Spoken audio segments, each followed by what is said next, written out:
Hello, good morning and welcome to the Sunday Supplement. On the agenda today, Manchester City's spending is under scrutiny again after they signed Wilfried Bony from Swansea for £26 million. Have passed, but not hours and hours and hours have passed since Manchester City last bought a player, Martin, because they signed Wilfried Bony this week from Swansea City for £26 million. Plenty of people have had their say on it. Arsene Wenger on Friday, Jose Mourinho as well, not happy about their spending.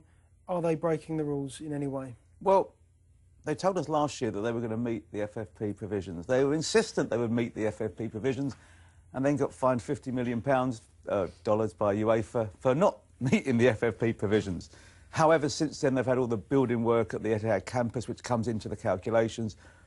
And there's this still big questions over the whole structure because of this City Football Group overarching entity which runs Man City, New York City and Melbourne.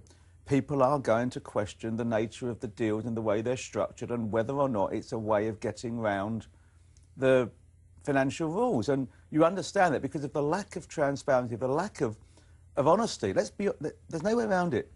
Manchester City, deliberately or otherwise, in the words of Dan Garber at the MLS, mischaracterised, that's a great word to use, the status of Frank Lampard. For City to say it was an error is all well and good. This was an error which was perpetuated for 5 months. 5 months. It was a loan. It was never a loan. Now, City will tell you, oh, well, it felt like a loan. It was a de facto loan. To all intents and purposes, it was a loan. It was not a loan. Because if it had been a loan, it was illegal for him to play against Sunderland on the 1st of January because of the way the situation is. Yeah. I'm not saying that they've done anything wrong because I've no reason to believe they have. But when MLS won't answer your phone calls or your emails about the Lampard situation, you start to wonder why. When City, for whatever reason, are not honest about the status of a player, and they weren't, whether or not it was accident or design is irrelevant, they were not honest about it because they then rewrote the history on their website without alerting anyone to the fact they'd rewritten history. Now, they'll tell us it was because we recognised that we'd made an error.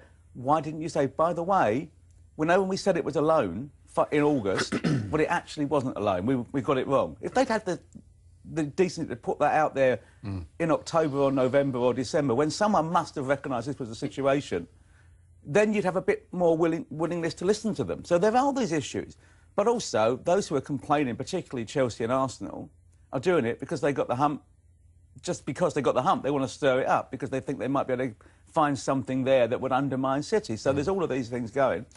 At the end of the day, City have got to meet the rules and regulations. Those books will be scrutinised. And if it's found that their sponsorship deals are, like the PSG one with Qatar and the corner flags, are not market value, then UEFA and other bodies will act. And we've seen that by the fines that were levied against both City and PSG in the summer. Strong opinions, as you'd expect from Martin this morning. Are you comfortable with Manchester City's spending? Yeah, Besides Frank Lampard, but let's get into the latest signing, which, of course, is Bony from Swansea City, and then perhaps reflect back on one or two of the signings they made last summer, Mangala, for example, from Porto. Yeah, I am, actually. I mean, I have a real problem with FFP. I mean, I really don't think it's a system that I agree with. I think it's a system that is about preserving the status quo. I think the clubs who've backed FFP have done so for a reason. I think the alarm bells rang in my head when Roman Abramovich got behind FFP because he's pulling the ladder up after himself and he doesn't want other clubs to come and compete with Chelsea. I think the problem I have with Manchester City is perhaps the use of sovereign wealth, that they're spending that money. But I think, you know, the model they've got there, I think, is laudable in many ways. They've tried to build a club, rebuild an area. They're there for the long haul. They're not people who's going to go away. And I think it's been beneficial to English football. I don't really have a problem with them. The problem with Bony, perhaps, is he going to play? I suspect he will. But obviously hoovering up the top strikers from the Premier League competitively, you know, Swansea are weakened by it. It's a bit of a shame that he's left Swansea, where he was the #1 striker, and he's doing extremely well, and Swansea were better for him. To lose him is sad, really, and hopefully he will go there and play. Obviously, he'll be important in the Champions League. But I don't actually have a problem so much with City as other people. I mean, with the Lampard situation, if there's a financial benefit to it and then massaging the figures to do that, then OK, fair enough. Personally, I don't have a problem with the whole Lampard thing, apart from the original statements about it being a loan. When I spoke to City, though, in the autumn, They told me it wasn't a loan. They were quite upfront about it at that stage. They weren't saying it was a loan. But in saying that, it wasn't their website as a loan. And the official statements were a loan. He talked about it being a loan. But if you actually rang them and talked to them about it, they said, no, it's not a loan. I just think if they'd been more upfront and said, by the way... And they're guilty for that. I've no reason Were to they worried about any Frank? lies. Well, there were two things. They were worried about alienating the fans in New York who bought season tickets on the basis of someone who wasn't going to be there. And perhaps there was a worry from the Lampard side of him actually signing for a season, which he did for Manchester City, because those are the rules. He had to sign to June, despite this negotiated break clause that then suddenly disappears in the middle of the season. He was worried about the reaction potentially from the Chelsea fans. And you can understand that.